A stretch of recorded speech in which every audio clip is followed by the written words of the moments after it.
एक दफ़ा का जिक्र है, एक खूबसूरत सल्तनत में एक मेहरबान बादशाह, एक नरम दिल मलिका और उनकी खूबसूरत बेटी रोन रहती थी। रोन अपनी खूबसूरती, नरमी और फितरत से मोहब्बत के लिए मशहूर थी। एक दिन धूप से भरे आसमान तले वो अपने बाग में बैठी फूलों और परिंदों से लुत्फ अंदोज हो रही थी। अचानक बाग पर एक साया पड़ा। वो एक देव था जो आसमां में अलिफाड़ रहा था। देव ने रोन को देखा और उसकी खूबसूरती पर हैरान रह गया। एक झटके में वो नीचे आया और रोन को अलिफाटे कर ले गया। रोन ने खौफ से चीख मारी और देव की बाहों में बेहोश हो गई। देव इसे दूर एक जंगल में ले गया, जहां एक पुरानी अजीम हवेली में इसे छुपा दिया। इसने रोन को एक कमरे में कैद किया और इसे तोहफे, लिबास और ज़ेवरात से खुश करने की कोशिश की। मगर रोन का दिल टूट चुका था, वो दिन रात रोती रहती। देव गुस्से में आ गया और इसे लोहे की सलाखों के पीछे बंद कर दिया। एक तोता जो देव के साथ हमेशा रहता था, ये सब खामोशी से देखता रहा। एक दिन रोन ने देव को ये कहते सुन लिया कि इसकी जान इस तोते में छपी हुई है। दूसरी तरफ सल्तनत में बादशाह और मलिका बहुत परेशान थे। उन्होंने वजीर को बुलाया और ऐलान करवाया, जो कोई रोन को वापस लाएगा, इसे बहुत सा खजाना इनाम में दिया जाएगा। एक दौर के गांव में रियो ओ नामी एक गरीब चरवाहे लड़के ने यह ऐलान सुना।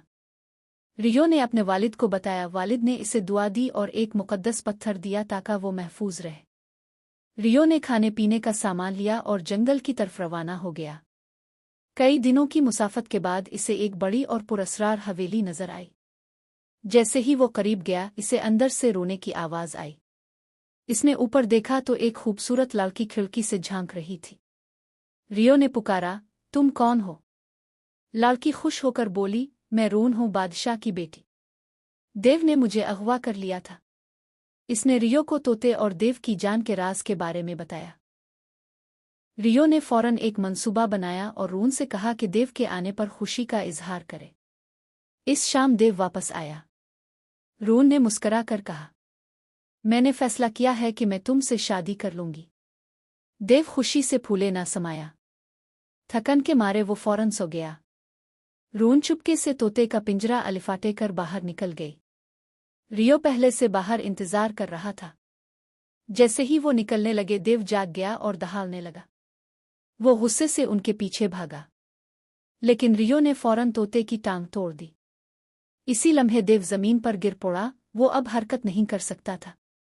रियो ने देव को एक पिंजरे में कैद किया और रोन और तोते को लेकर महल की तरफ रवाना हुआ।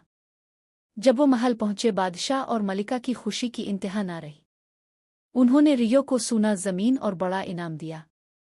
रियो अपने गांव वापस गया, एक नया घर खरीदा और खुशी खुशी जिंदगी गुजारने लगा।